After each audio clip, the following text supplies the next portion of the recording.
I got into my husband's car and found a tube of personal gel in the glove box. I didn't say a word. I just quietly replaced it with super strong glue. And what happened next made the neighbors call the fire department in a panic. I'm so glad you're here. If you're watching this video, please like and subscribe to my channel and tell me in the comments where you're listening to my revenge story from. I want to know how far it's traveled. I sat at the kitchen table. The silence in the house was thick like early morning fog, a silence that had become a regular, unwanted guest. The old clock on the wall, a wedding gift from my late mother, ticked loudly as if blaming me. Each tick reminded me of a life I was starting to think was a beautiful, carefully built lie. My husband Brian had just come home from one of his many business dinners. He looked not just tired but troubled, like he was hiding something too heavy to carry. His face showed lines of stress and guilt that I hadn't seen before. He threw his jacket on the sofa like he was acting, loosened his tie like it was choking him, and dropped onto the bed without even taking a shower. The smell of his fancy cologne still hung in the air, but mixed with a new, sweet perfume I didn't recognize. It didn't belong to me. It felt like someone had walked into my life and left a bold message. A few minutes later, his soft snoring filled the house. It used to make me feel safe. Now it felt like a cruel lullaby. A lullaby for someone being fooled. I got up and moved with the quiet habits of a wife after 40 years. I started cleaning up the mess he left in the living room. His jacket, his wallet, his phone, his old laptop. The phone screen was still lit up, a new email glowing like a warning sign. I frowned. Brian never used email. He always said, "Linda, all this tech stuff is too much for me. I'd rather just call." But here was an email, right on the screen. A ghost from a part of his life I didn't know. My curiosity felt wrong but necessary. I opened it. The message was short, only a few words, but they broke my heart. "You were amazing tonight, Dad." There was a red heart emoji after it. That little symbol stabbed into my chest like ice. I froze. It felt like I had been slapped. The word Dad echoed in my head. Who was calling him that in such a sweet, loving way? I scrolled down with shaky hands, hoping for more answers. But there was nothing else. Just a strange email address, a mix of random letters and numbers. No real name, no clue. My body shivered, not from cold but from fear.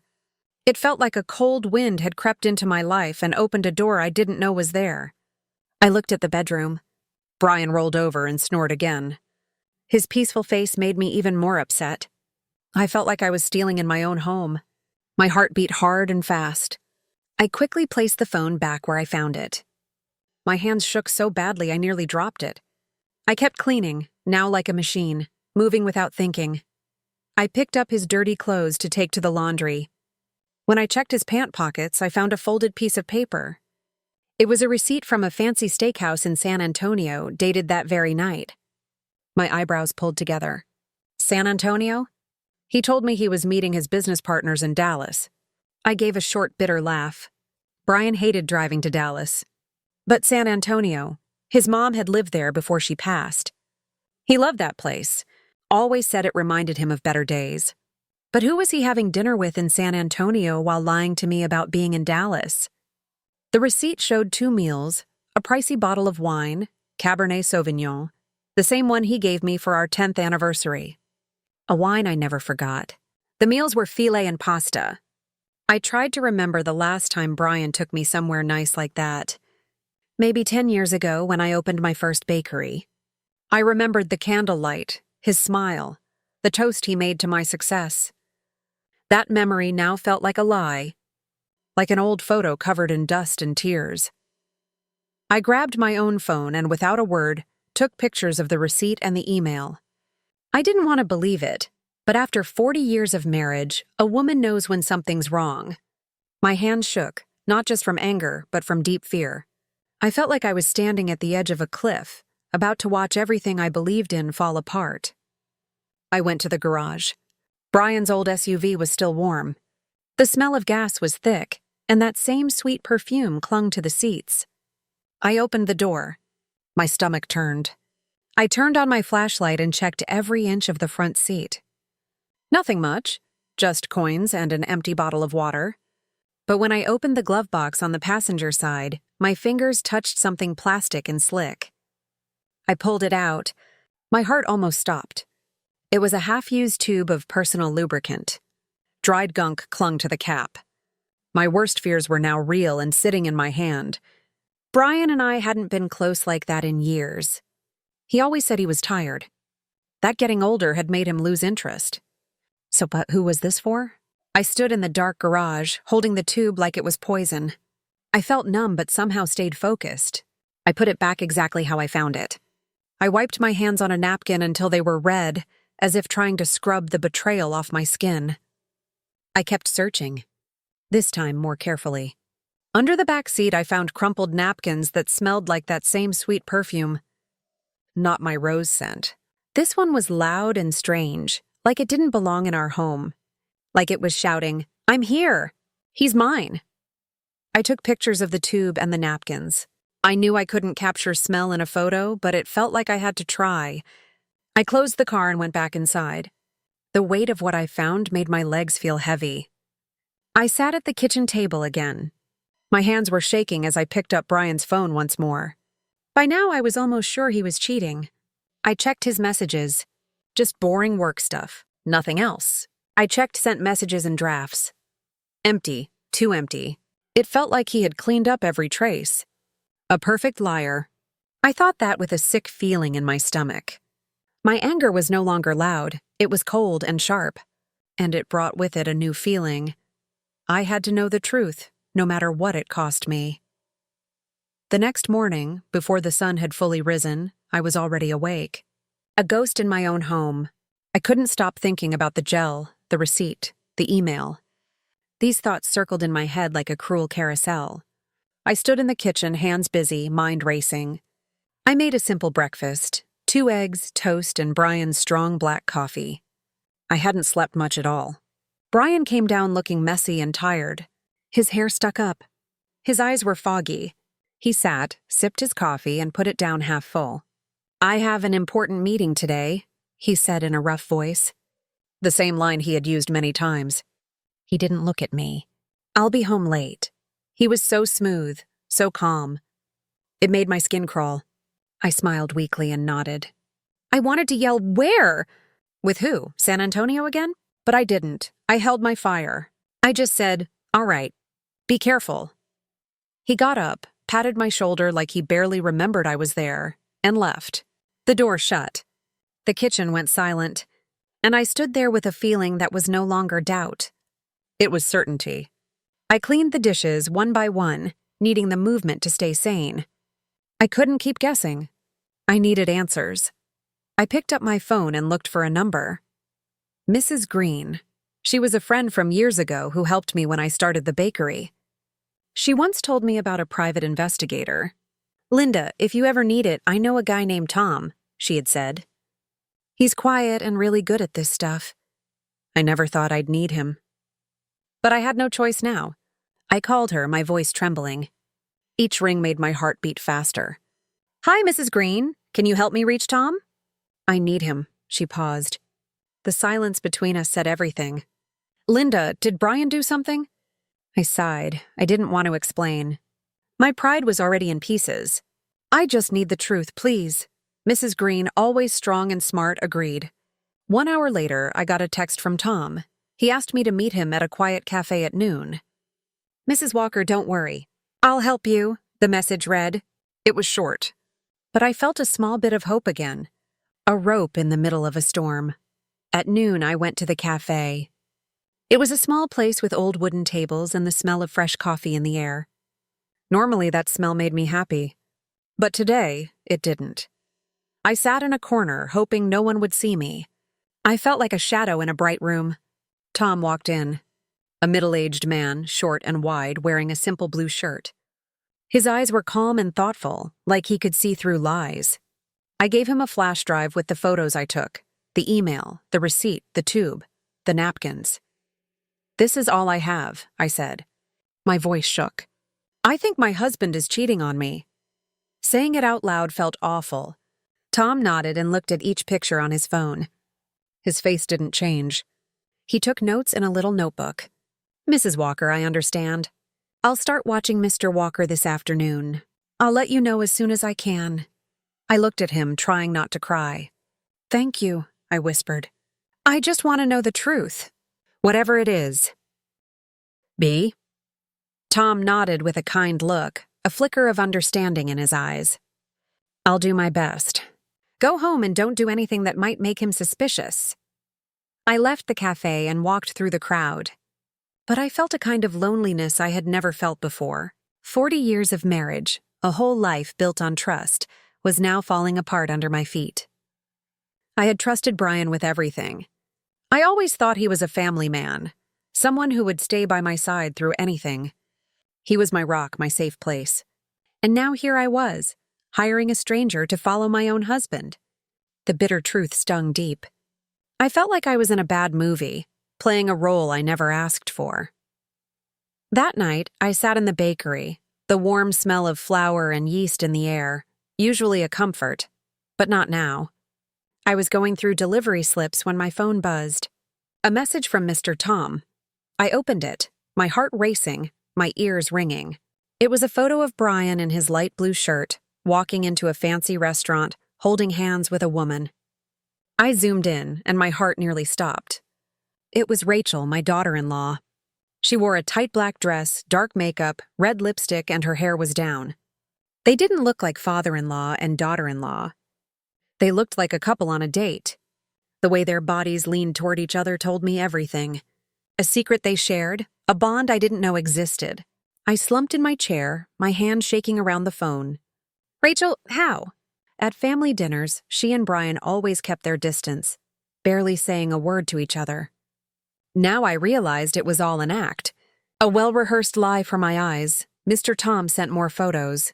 In one, they were seated in a quiet corner of the restaurant, the table lit with candles and covered in flowers. Rachel leaned in close, smiling, and Brian toasted her with soft eyes. That gaze hit me hard. In 40 years, I had never seen him look at me like that, not even when we were young. I remembered when I was just the girl from San Diego, long hair and a happy grin, and he used to look at me like I was his whole world. Now that look belonged to someone else. To her, in the middle of the night, Mr. Tom sent a video. The clock showed 2 a.m. I put on my headphones, not wanting the secret to leak beyond me, and tapped play. My hands shook so badly I almost dropped the phone. In the video, Rachel leaned close to Brian's ear and whispered something. He laughed, a laugh I didn't recognize. She sounded sweet. Her eyes sparkled in the low light. Then they stood up and left. Brian opened the car door for her like a true gentleman, like she was his date. His lover. I watched it again. Then again. I tortured myself with every second. Rachel, my daughter-in-law, the one I taught how to bake our family's flan. Brian, the man I gave my entire life to. And behind my back? Behind Daniel's back? The thoughts crashed over me like a wave. I was drowning in questions. I saved everything, the photos, the video, onto a flash drive. I wrote down every detail, date, time, place, even the restaurant name.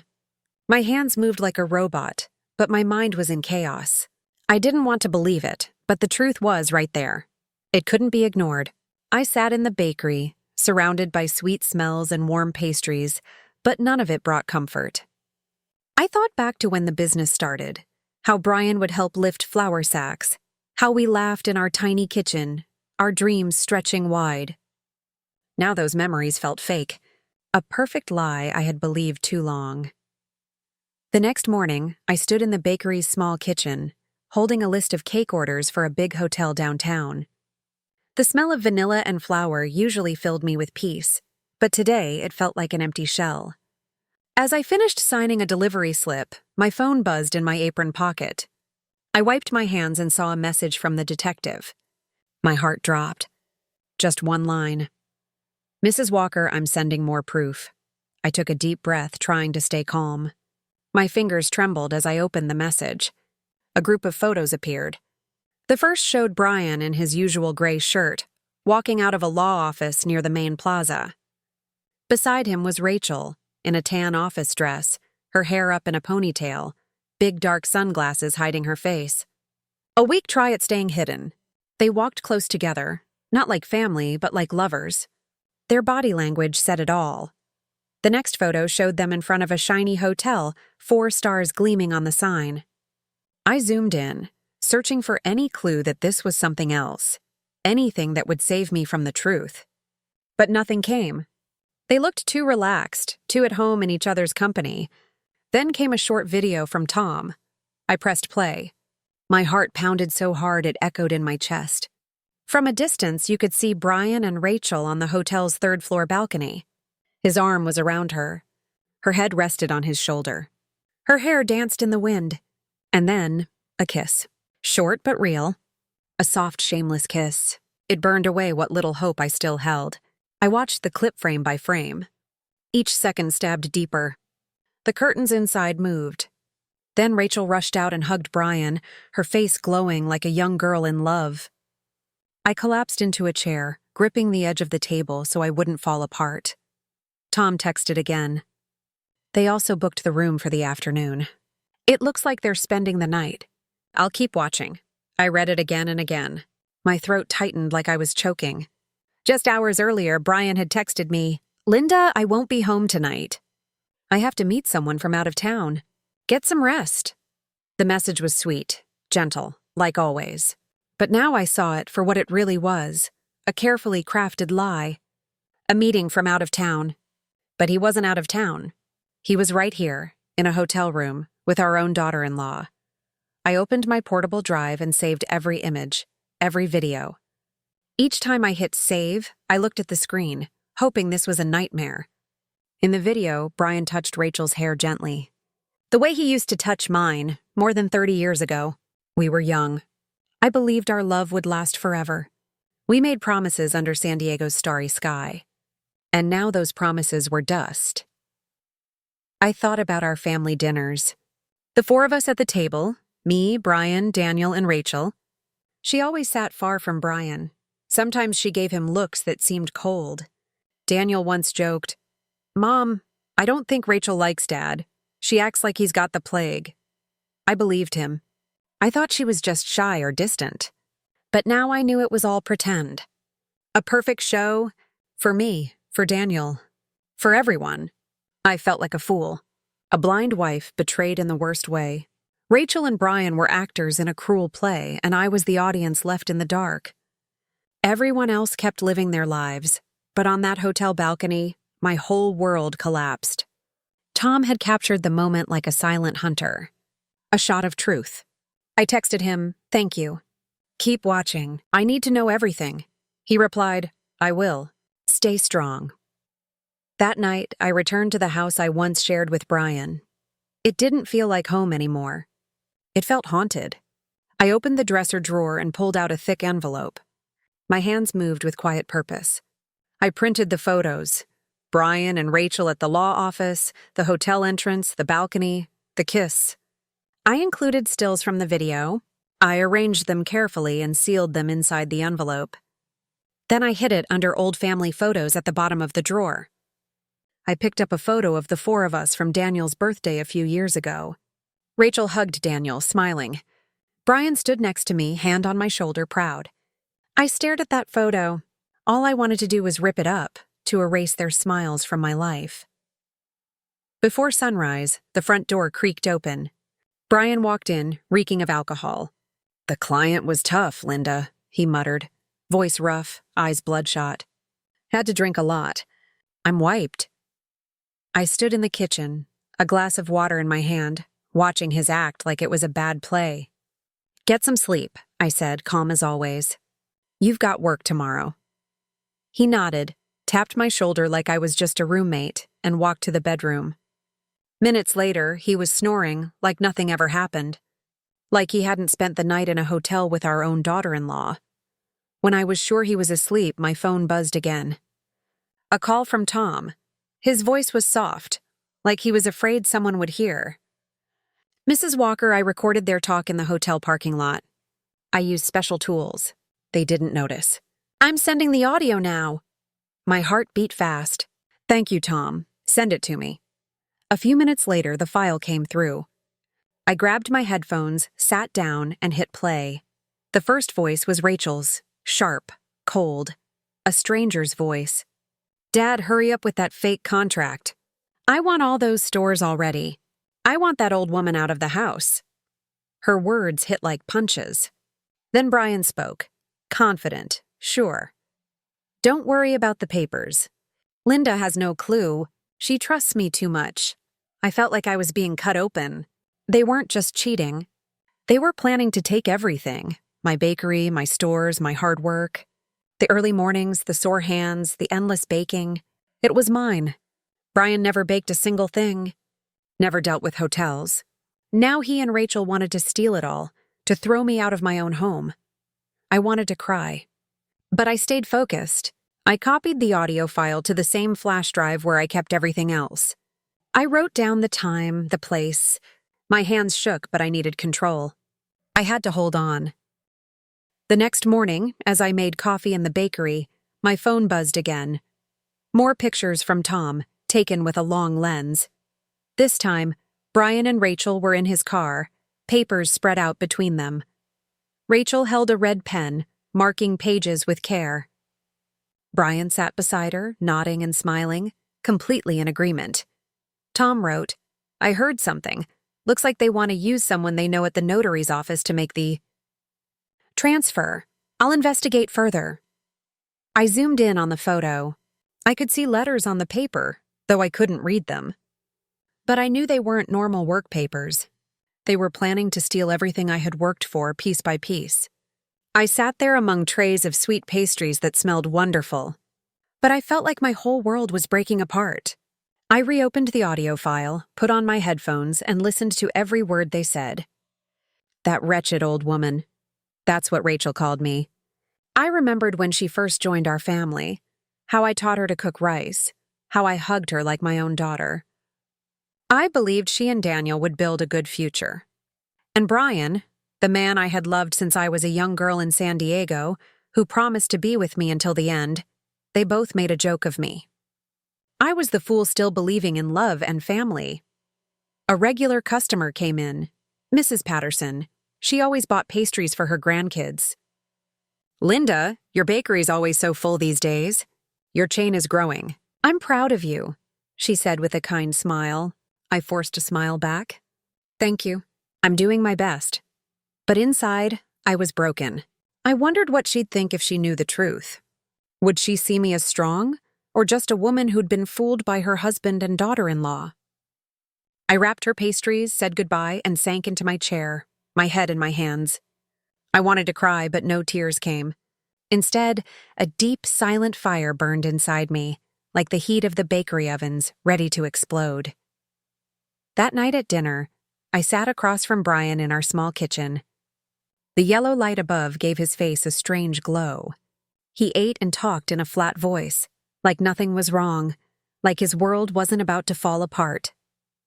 Linda, I have to sign some big business papers this week, he said. Maybe you should take a look. They're complicated. I held a piece of bread, pretending to eat, but all I could hear in my head was Rachel's voice. Dad, hurry up and sign the fake contracts. He was testing me, trying to pull me into their dirty plan. I gave him a weak smile, the tired wife look. Sure, I'll look at them later. I'm just too tired now. He nodded, took another sip of wine, and smiled like everything was fine. But I knew that behind that smile was a man ready to steal everything I had worked for. A wolf waiting for the perfect moment. Brian had a few more glasses of wine. His face turned red, and he started slurring his words, talking about a tough client he met that day. I nodded like I cared, but inside I wanted to scream, "Do you think I'm that stupid?" When he finally stood up and stumbled to the bedroom, I quietly cleaned the table. Every move I made held back the rage inside me. He collapsed on the bed, snoring loud, and left his car keys on the nightstand, shining under the lamp. They looked like a signal, a call to action. My heart beat fast. This was it, my moment. I walked into the bedroom slowly, not making a sound. Each step was heavy, between pain and courage. I picked up the keys, held them tight, and headed to the garage. The night outside was still, like the world was holding its breath. Crickets chirped, the only sound in my quiet storm. I turned on my phone's flashlight. The weak light showed Brian's old SUV, parked like a silent witness to his lies. I opened the door. The smell of gas mixed with that now familiar sweet perfume hit me. I opened the glove box between the seats, and there it was. The same tube of personal lubricant, the cap loose, dried bits on the edge. Proof that they were still at it.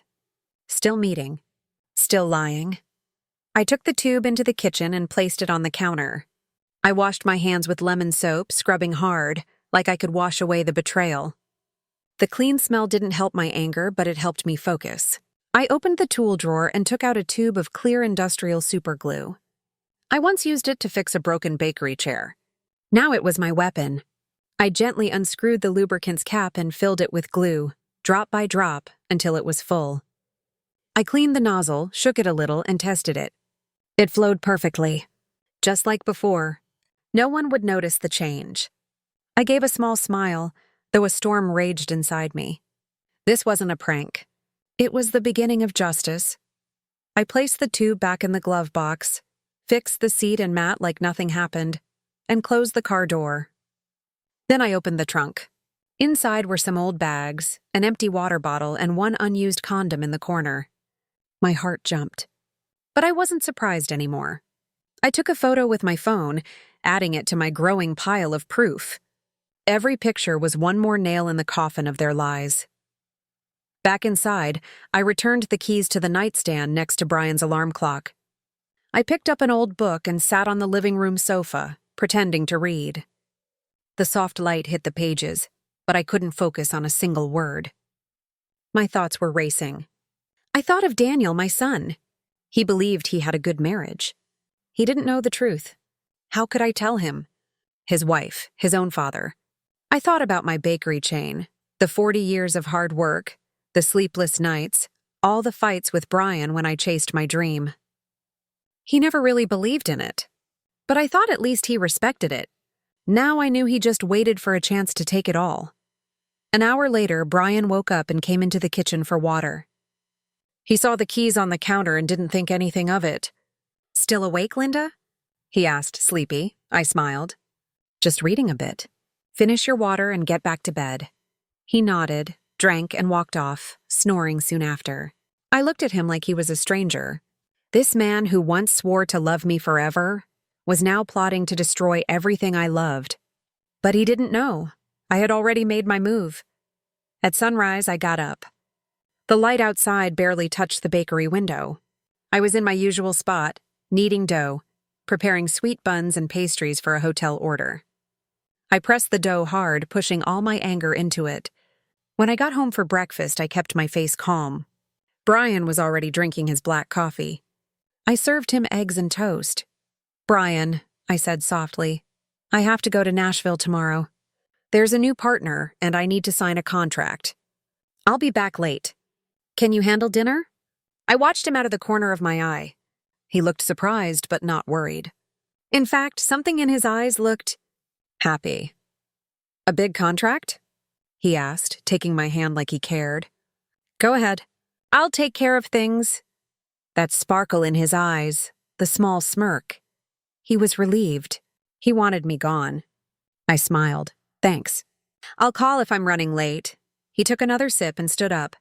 "I've got to head to the office early." As he left, he forgot his phone on the table. The screen lit up with a missed call. The name showed Rachel Thomas. My heart jumped. I knew it was her. I reached for the phone, but Brian rushed back, grabbed it, and turned the screen off. "Forgot it," he said with a fake grin. Then he left. I stood there, watching the door close, feeling like I'd just been slapped. He wasn't even trying to hide it anymore. That day I worked like a machine, delivering bread, smiling at customers, signing receipts. But all I could think about was Brian and Rachel. I couldn't let them keep lying. I needed to hear their words again, when they thought no one was listening. That night, I acted tired. "I have to wake up early for the bus," I told him. "I'm going to bed." Brian nodded and patted my shoulder. "Get some rest. Good luck on your trip." I lay down and closed my eyes, but I stayed alert, listening closely. Around midnight, when Brian's snoring stopped, I heard him get up. The soft glow of his phone lit up the room. He left quietly, thinking I was asleep. I followed on tiptoe, hiding behind the thick curtain in the living room. He stood in the shadows by the window and whispered into the phone, "Yeah, come over tomorrow. We don't need a hotel. Linda's leaving town for a deal. She'll be gone all day." A soft giggle answered him. Rachel's voice. "Perfect, Dad. We can finally relax." Brian chuckled. "Yeah, come early. I'll be waiting." I felt heat rise up my neck. They weren't just cheating. They were planning to use my house, the home I shared with my son, as their meeting place. I went back to the bedroom without a sound. I opened a drawer and took out Daniel's old recorder, the one he used in college. I put in fresh batteries, turned on the full-time recording, and hid it behind the bookshelf near the bed. I wrapped the cord and hid it with a family photo, the four of us at Daniel and Rachel's wedding. Their smiles now felt fake. Julian's hug, Rachel's laugh, nothing but lies. Before sleeping, I checked that the recorder was working. I fixed the photo so the wire was hidden. Then I lay down, eyes open in the dark. Brian came back, climbed into bed, and started snoring. But I didn't close my eyes. I set my alarm early and waited. At 5 a.m., I got up. It was still dark outside. Only the streetlights lit the window. The house was quiet except for Brian's snoring. I was in the kitchen with a cup of cold coffee, staring at the skillet full of oil already on the stove. This was it. The last part of my plan? A simple trick to create smoke, just enough to alarm the neighbors. I tied a string to the stove's igniter, ran it out the window, and tied the other end to a heavy coffee can. If I pulled it from outside, the flame would light the oil, and smoke would rise. I cracked the window open above the stove.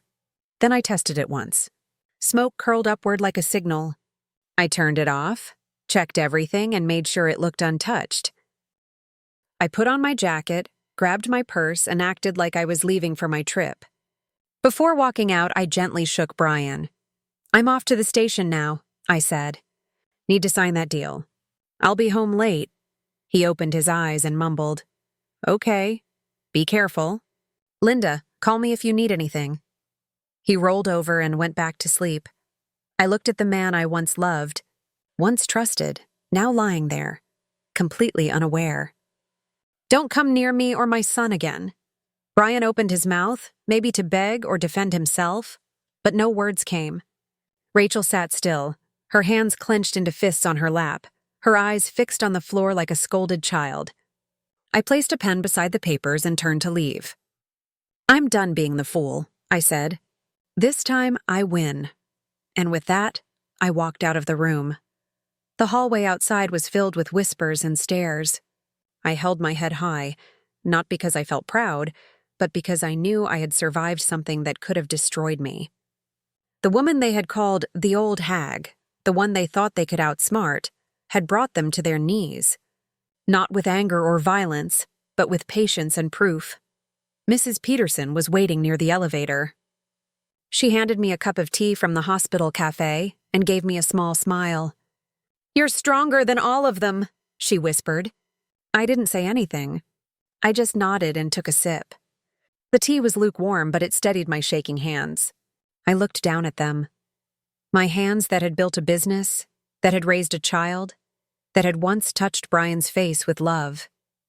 Now, they had written the final chapter of a story filled with lies. A few days later, the neighborhood was still buzzing. The video had gone viral, shared, reposted, and commented on thousands of times. People I didn't know messaged the bakery's page to tell me how brave I was. Others came in just to shake my hand. But I didn't need their praise. All I needed was peace, and slowly it came.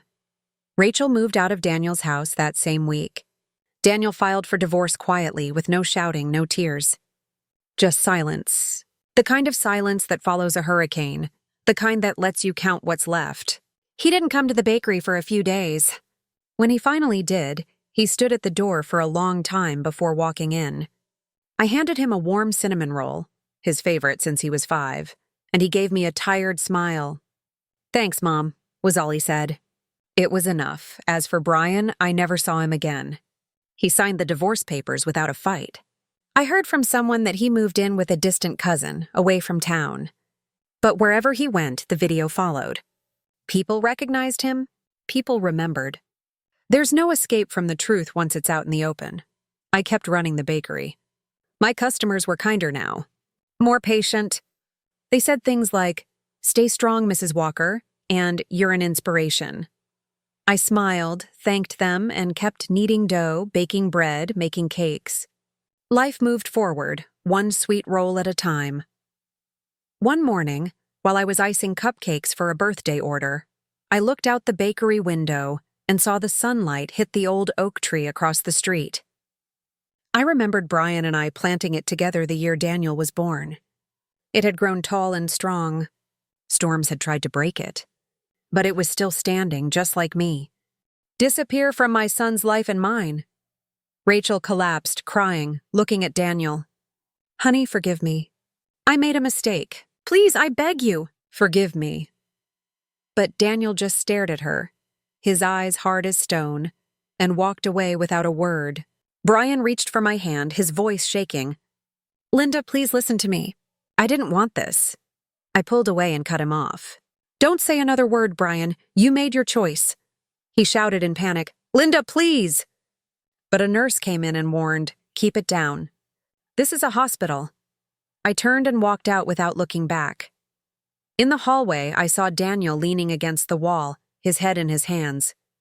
I went over and gently placed my hand on his shoulder. He didn't look up. "Mom," he whispered, his voice broken. "Why did it have to be Dad? Why her?" I didn't answer. I just hugged him tightly. We were both in pain. In that moment, I knew Brian and Rachel had lost everything. Their dignity, their marriage, and their plan. But Daniel and I had lost something too, our family. I only hoped that time would bring us peace. A few weeks after the scandal, my bakery was busier than ever. The little bell on the door rang nonstop. Customers came in smiling and full of kind words. "Linda, you're so strong," Mrs. Patterson said, holding a bag of warm flan. "The whole neighborhood is proud of how you protected your business and stood up for yourself." I smiled and thanked her. People saw me as strong, but only I knew that strength had come from the broken pieces of my heart. Every time I looked at the oven, where I had worked day and night for 40 years, I remembered what Brian and Rachel tried to steal. But they failed. I still had my bakery, I still had Daniel, and I had a new beginning.